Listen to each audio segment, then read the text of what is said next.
Terima kasih Anda masih bersama kami. Bagi Anda yang baru saja bergabung, kami hadirkan kembali 3 berita utama hari ini.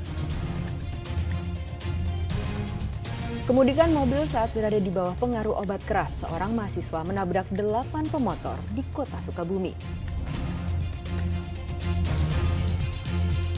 Menduga sang pacar hamil dan tak ingin bertanggung jawab, seorang pria di Tasikmalaya tega menghabisi nyawa kekasihnya.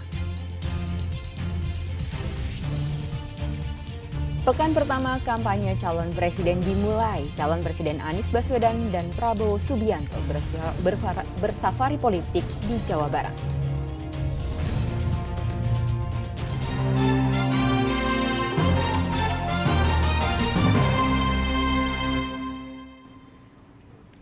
Sesosok mayat perempuan ditemukan di sebuah kebun di Desa Puteran, Kabupaten Tasikmalaya dengan kondisi berdarah di bagian kepala. Kampung Puteran Kaler. Rabu sore warga Pager Ageng Kabupaten Tasikmalaya digegerkan dengan penemuan mayat dengan kondisi tertelungkup dan wajah penuh darah. Tidak ditemukan identitas pada korban yang diduga kuat korban pembunuhan ini. Jenazah pertama kali ditemukan oleh pemulung yang mengira korban adalah boneka. Namun setelah dilihat lebih dekat, ternyata sosok mayat perempuan dengan kondisi mengenaskan. Diduga korban berusia remaja. Pas dicek bener mayat lagi telungkup, kita nggak bisa mendekat lebih dekat ya.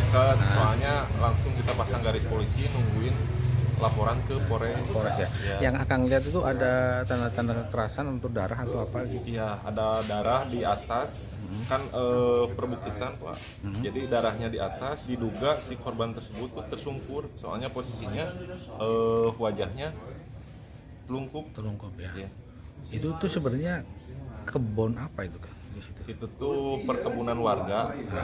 Kebetulan di sana perkebunan duren. Pohon duren. Kejadian penemuan mayat ini pun langsung dilaporkan ke polisi yang datang ke lokasi untuk melakukan identifikasi. Korban kemudian dibawa ke kamar jenazah RSUD Dr. Soekarjo untuk menjalankan otopsi. Sampai saat ini belum diketahui pasti penyebab kematian serta identitas korban. Eko Setiabudi melaporkan dari Kabupaten Tasikmalaya.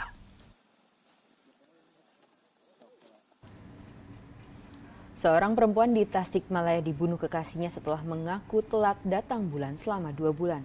Panik tak mau bertanggung jawab, pelaku menghabisi nyawa kekasihnya.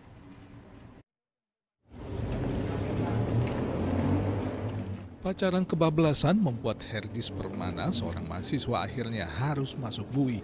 Ia gelap mata dan menghabisi nyawa kekasihnya, Wiwin Wintarsih, hanya karena menduga korban hamil. Tindakan biadab itu ia lakukan karena tak mau bertanggung jawab terhadap kehamilan sang pacar. Hasil pemeriksaan polisi, tersangka sempat mencoba menggugurkan kandungan korban, namun tak terlihat hasilnya. Hal itulah yang mendorong tersangka akhirnya membunuh kekasihnya sendiri. Memang yang bersangkutan mengakui bahwa sebelum kejadian ini mereka berpacaran dan melakukan hubungan badan selayaknya suami istri. Motif dari tindak pidana ini adalah tersangka ini merasa bingung terkait dengan kondisi pacarnya sehingga kemudian mengambil jalan pintas dengan cara menghabisi pacarnya. Sebelumnya jenazah korban yang ditemukan di Kampung Sedalewi dengan kondisi luka-luka di wajah dan tubuh telah diotopsi di Rumah Sakit Umum Dr. Slamet Garut. Luka dari benda tajam di leher diduga jadi penyebab kematian korban.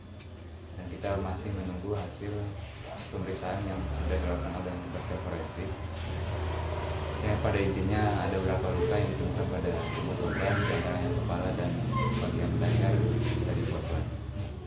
Usai diotopsi, jenazah korban dikembalikan ke pihak keluarga untuk dimakamkan di TPU Tenjolaya, Kecamatan Panumbangan, Ciamis. Ibu korban sempat pingsan saat jenazah dimasukkan ke liang lahat. Keluarga berharap pelaku pembunuhan Wiwin dihukum seberat-beratnya. Dan harapan kami mudah-mudahan pelaku tersebut dijerat dengan hukum yang seberat-beratnya. Itu harapan kami di sini. Diketahui Hergis dan Wiwin telah menjalin kasih selama 4 tahun terakhir. Hergis melanjutkan pendidikan sebagai mahasiswa, sementara Wiwin memutuskan bekerja di bidang desain grafis. Eko Setiabudi melaporkan dari Tasikmalaya dan Ciamis. Seorang pemuda jadi korban tewas saat hendak melerai tawuran antar kelompok pelajar di Cisaat, Kabupaten Sukabumi.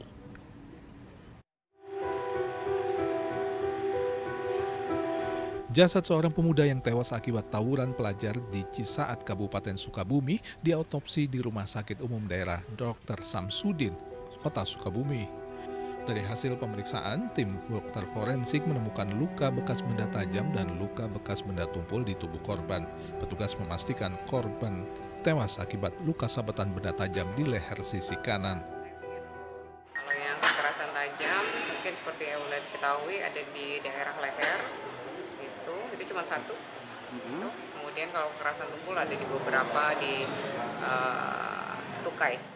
Kepolisian sektor Cisaat dan Polres Sukabumi mengaku telah memeriksa 4 orang saksi dan mengantongi nama terduga pelaku yang menebas leher korban dan kini dalam pengejaran petugas. Sampai saat ini baru 4 orang saksi yang kita mintain keterangan. Informasinya itu mereka sempat janjian melalui medsos. Ya nanti kita dalami. Polisi menyebut korban muklis saat itu hendak melerai anak-anak kampung yang tawuran dengan pelajar di daerah Kampung Cibatu, Desa Nagra, Kecamatan Cisaat tengah malam, tanggal 29 November lalu.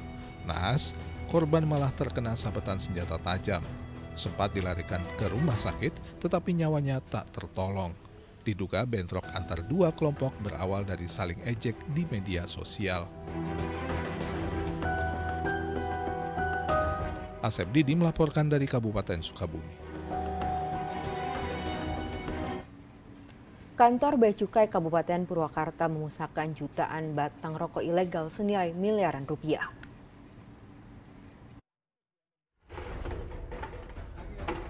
Pemusnahan barang hasil sitaan negara dilakukan petugas kantor pengawas dan pelayanan Bea dan Cukai tipe Madya Pabean A Kabupaten Purwakarta.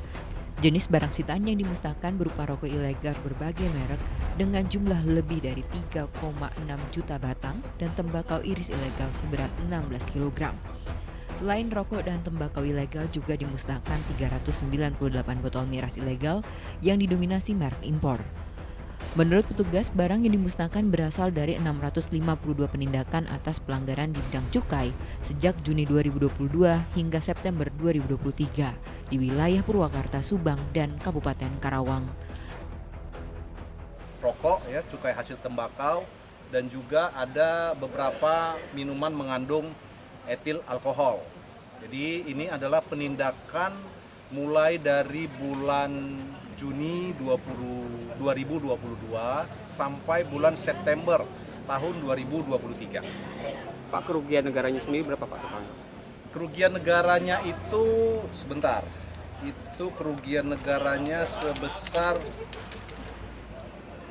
2.416 juta. Jadi 2.416 juta dengan nilai barang mencapai 4.449 juta.